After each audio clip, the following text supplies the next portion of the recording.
আসসালামু আলাইকুম রহমতুল্লাহ। আজকের বিষয় হচ্ছে সালাম। সালাম দিয়ে শুরু। তো সালাম দেওয়ার নিয়ম কি, পদ্ধতি কি?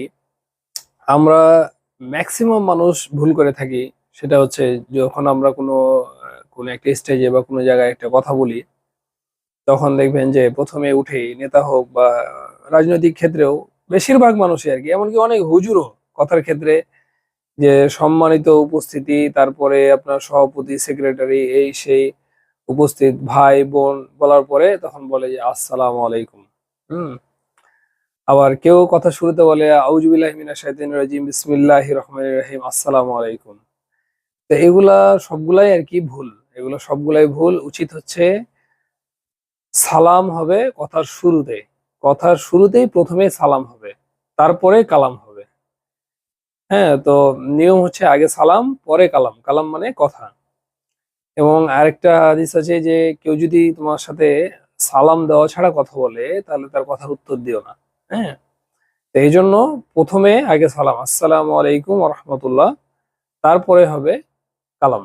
আচ্ছা, এক। দ্বিতীয়ত, সালামের অর্থ আমরা জানি না। সালামের অর্থ না জানার কারণে আমরা মনে করি যে সালামটা হচ্ছে একটা ভদ্রতা, সালামটা হচ্ছে একটা সম্মান দেওয়া মানুষকে।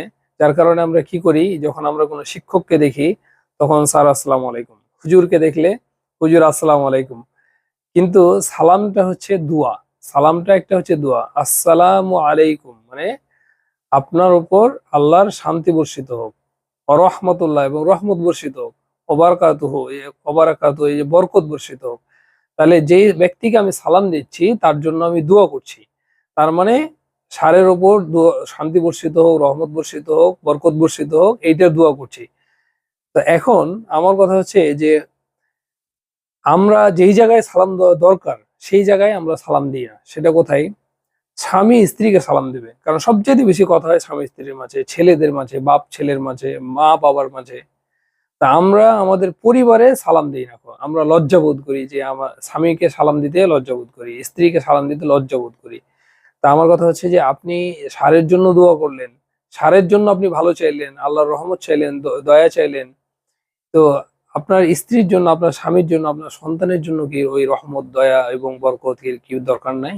সবচেয়ে বেশি দরকার তাদের জন্য, এবং সবচেয়ে বেশি তাদের জন্য মানে এই দোয়া করা।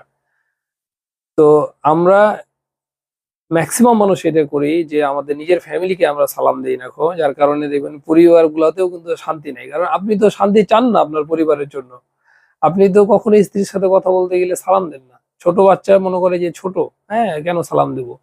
ছোট বাচ্চাকে সালাম দিতে হবে আপনার। আপনার মার সাথে কথা বলে সালাম দিতে হবে। তো সালামের ভুল প্রয়োগ আমাদের, যে আমরা এটা সম্মান সূচক ব্যবহার করি, কিন্তু আসলে হচ্ছে এটা দোয়া। এবং এই দোয়া আমার সবচাইতে বেশি যারা কাছের তারা বেশি আমার এটার হকদার, তাদেরকে করা উচিত, বেশি দেওয়া উচিত। তো এইটা ছিল মেসেজ আমার, যে আমরা পরিবারে সালাম দেওয়া উচিত। আমরা স্বামী স্ত্রী সন্তান বাবা মা তাদেরকে বেশি সালাম দেওয়া উচিত, তাদের জন্য বেশি দোয়া করা উচিত। তারপরে অবশ্যই তো আমরা সবাইকেই দেবো, যাকে মুসলিম মনে করব তাকেই আমরা সালাম দিতে পারবো। ধন্যবাদ। আসসালামু আলাইকুম।